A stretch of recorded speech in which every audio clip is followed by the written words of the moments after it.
നിങ്ങളുടെ ഏതെങ്കിലും ഒരു സുഹൃത്തിനെ ആത്മഹത്യയിൽ നിന്ന് രക്ഷിക്കാൻ സാധിച്ചാൽ അതായിരിക്കും നിങ്ങളുടെ ജീവിതത്തിലെ ഏറ്റവും വലിയ പുണ്യപ്രവൃത്തി. അപ്പോൾ അത് നമുക്ക് എങ്ങനെ സാധ്യമാകുമെന്ന് നോക്കാം. നമ്മളെല്ലാവരും വിചാരിക്കും ആത്മഹത്യ എന്ന് പറയുന്നത് അവർ ഒരു ദിവസം അല്ലെങ്കിൽ ഒരാഴ്ച കൊണ്ട് പ്ലാൻ ചെയ്യുന്നതായിരിക്കുന്നു. പക്ഷെ അത് ശരിയല്ല. അവര് ദിവസങ്ങളോളം, ആഴ്ചകളോളം, മാസങ്ങളോളം ഇരുന്ന് ആലോചിച്ച് ചെയ്യുന്ന കാര്യമാണ്. അതിനോടിടയ്ക്ക് അവരുടെ ബിഹേവിയറിൽ കുറച്ച് മാറ്റങ്ങൾ വരും. അവര് അവരുടെ സംസാരത്തിൽ മരണം അതല്ലെങ്കിൽ ആത്മഹത്യയെ പറ്റി പറയും. ഞാൻ ഈ ജീവിതം മടുത്തു, എനിക്ക് മരിച്ചാൽ മതി, എന്നെ ഈ ലോകത്ത് ആരും രക്ഷിക്കാൻ പോകുന്നില്ല.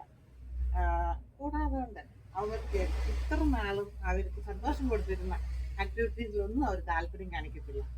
പിന്നെ കൂട്ടുകെട്ടിൽ നിന്ന്, സുഹൃത്തുക്കളിൽ നിന്ന് അവർ അകന്നു നിൽക്കാൻ വേണ്ടി ശ്രമിക്കും. അതുകൂടാതെ ഏറ്റവും ഇമ്പോർട്ടൻ്റ് ആയിട്ടുള്ളത്, അവർ ചിലപ്പം സൂയിസൈഡ് അറ്റംപ്റ്റ് ചെയ്തിട്ടുണ്ടായിരിക്കും.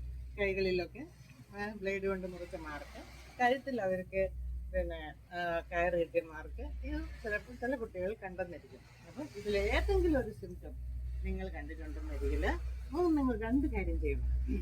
ഉടനെ തന്നെ നിങ്ങളുടെ സ്കൂൾ അതോറിറ്റീസിനെ അറിയിക്കുക.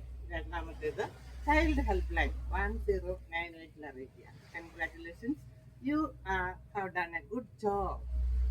Your Miss Leela from Blooming Buds. Thank you.